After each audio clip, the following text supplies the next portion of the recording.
Shalom, Sister Kate here. Welcome back to Shofar Mountain. I'll just show you around a little. Can hardly even move this because the grasses are so thick under right in front where I've got it parked, but I thought you might like to see where I am a little bit. Let's see if I can just adjust that little teeny bit there.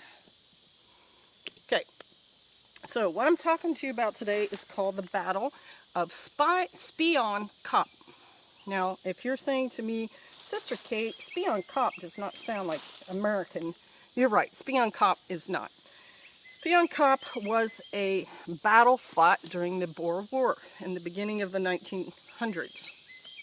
It is a hill in South Africa. Sister Kate, why are you going to talk about some hill in South Africa? Because that hill, on that hill, was a very significant battle, out of which came huge actions from, maybe the 1920s all the way up to, say, the 1980s, possibly. Spion Kop is in South Africa.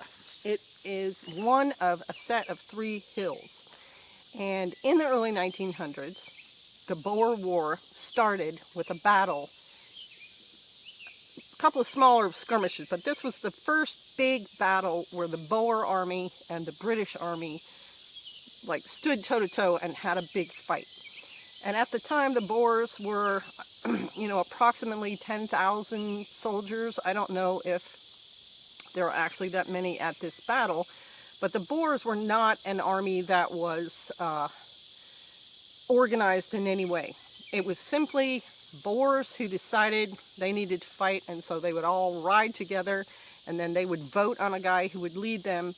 And even if he was voted to be the leader, if they didn't think he was doing a good job, they would leave. They wouldn't follow him. So it was a very loose organization of guerrilla fighters versus the British Army in the early 1900s, which is a very organized, very disciplined military unit with a long history. British military units were fighting in their country and other people's country and our country. And so they were very regimented and had their ways, and were very successful in lots and lots of places. And so the fight is outside of a town called Ladysmith, and there are British military units in Ladysmith who are being sieged, are being trapped by the Boers. And so this big contingent of the British Army, which has just arrived, by the way, at the Cape of Good Hope, where the Dutch started in the 1600s landing and kind of branching out and trading back with Holland and so on. Anyway, this big contingent of British soldiers shows up, and they've got the head general. His name is Buller. He has been voted, or however, appointed by the Queen and the military above him and so on, to be the general starting this war. And Buller is a character. He's a huge fat guy with a big long head with a point at the top, and he wears a little hat on it. And he's been in other battles. He has personally been very, very brave in these other battles, but he hasn't ever been like the general in charge of everything before. And he takes it seriously, but at the same time, he's a man of big appetites. And so his first days spent in South Africa are drinking and spending time with the ladies and so on. And he wants his battlefield headquarters to have, I forget how they phrased it, but just all the amenities. He wanted hot water, and he wanted really tasty food and everything in his headquarters. So he spent a long time, and his first battle is Spion Kop, these 3 hills, and he has to go across the Tugela, I hope I'm pronouncing that correctly, Tugela River, to get to these hills to Ladysmith, and his first attempt to do that is a failure. And eventually he gets over there, and Spion Kop is where the Boers are going to put up a defense. They're going to try to keep the main British force from rescuing Ladysmith. And Buller has an assistant general, Warren was his last name, who's supposed to, be his subordinate. And on the day this battle happened, they are so disorganized, and Warren and Buller have like opposing views of how a battle should go, that each one of those generals appoints 2 commanders to go fight that battle on Spion Kop. And so there are 4 military men on the ground who all think they're running that battle. And it becomes a huge mess. Now, the British in the middle of the night climb up to the top of Spion Kop. And the next day when the mist rises, they find out that, like I said, it's one of 3 hills. Well, they're on the shorter hill, and there's 2 other hills near it, and which are both higher up. And on both of those hills are Boer fighters. And on each hill, one of them has, I think, a machine gun, and the other one has some kind of light artillery. And the general, or one of the leaders of the Boers, is a guy named Louis Botha, who, well, I'm not going to get into that right now, but Louis Botha is a competent military leader, and he's the one who orders his men to start firing down on Spion Kop. And the other problem with Spion Kop was there's no cover on top of it. It's a very rocky hilltop. You can only dig down 18 inches in the dirt. There's no trees. There's no big rocks for you to hide behind. And so the British are basically sitting ducks. And so, you know, the messages start going back and forth between the 2 generals about what's going on, and a guy fights his way to the top of Spion Kop, a British guy, and he was not told to do that, and so the British generals tell him, no, you got to come back down from that. And so they give up the ground, and it's just a whole big military mess. Meanwhile, not only are the Boers firing a machine gun down into that position, and I think it was a light artillery, they have sharpshooters. The Boers have been living in Africa now for 300 years, and depending on their hunting for their meat and so on, and they can shoot accurately to 1,000 yards, which is 3,000 feet. It's a long way.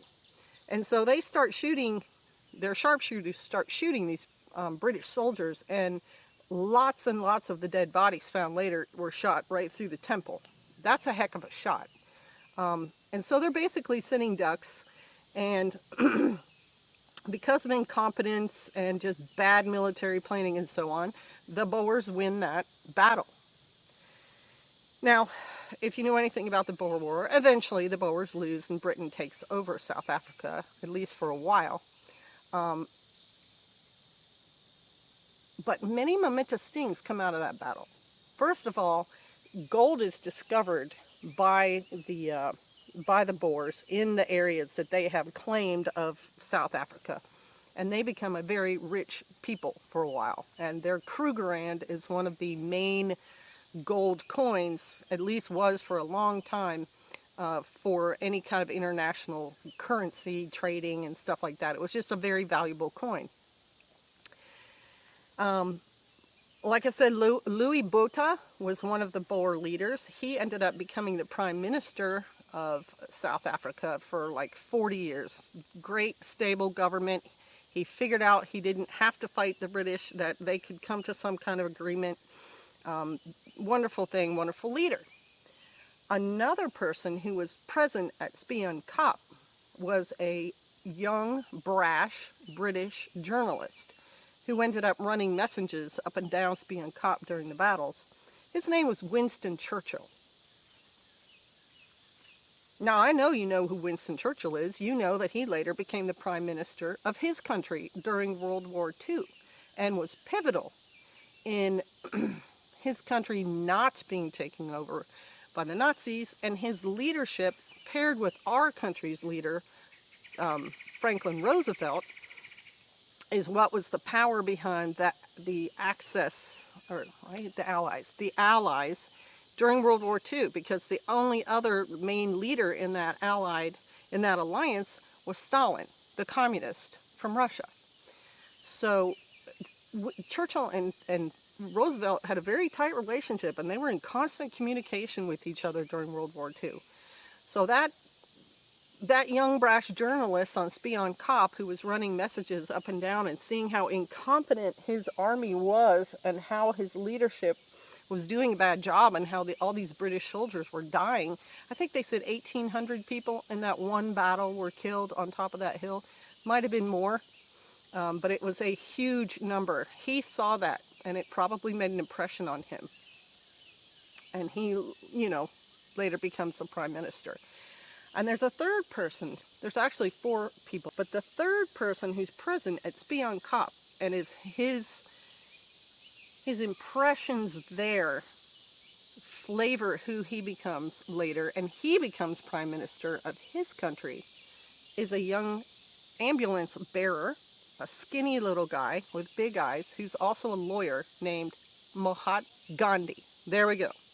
Mahatma Gandhi is there at Spion Kop and is an ambulance bearer and is taking British soldiers up and down out of the battle from that hill.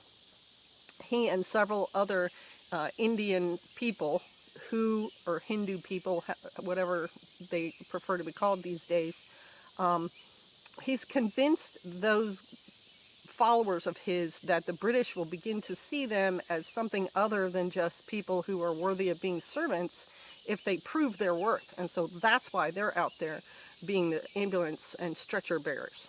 So 3 pivotal leaders. And the 4th person in the ranks of the British military, whose name was Lord Baden-Powell. Baden-Powell, who started the Boy Scouts organization. And from the Boy Scouts came the Girl Scouts. So there were 4 real people at that battle who influenced world events in the world Boer War. And that's why it's important for us to know what it is and to care. And then one more just little teeny tidbit. There's a place in England called Preston. Preston had a soccer unit that joined the military. They were called the Lancaster Brigade, and they were on Spion Kop too. And those guys all knew each other, and when they saw the battle was turning, they almost quit. And their sergeant, who was also like the team captain of their soccer team, which had just won a national prize recently, stood up and said, "I'm not going to leave here unless I'm dead." Basically, those were his words. And so his unit stayed, and they survived, and they returned back to England when the war was over. And their soccer pitch, as they call it, their club, named the soccer green that they played the games on, they named it Kop, Spion Kop. And because of that, other soccer teams kind of picked up on it, and many of them named their area Kop also, K-O-P, for their fallen comrades, for the losses on that battle, during that battle. And it's a tradition that's still in England today. So Spion Kop, S-P-I-O-N-K-O-P. Very important battle in world history, people. Thanks for sitting in and listening to me. I hope you have a blessed day. Shalom!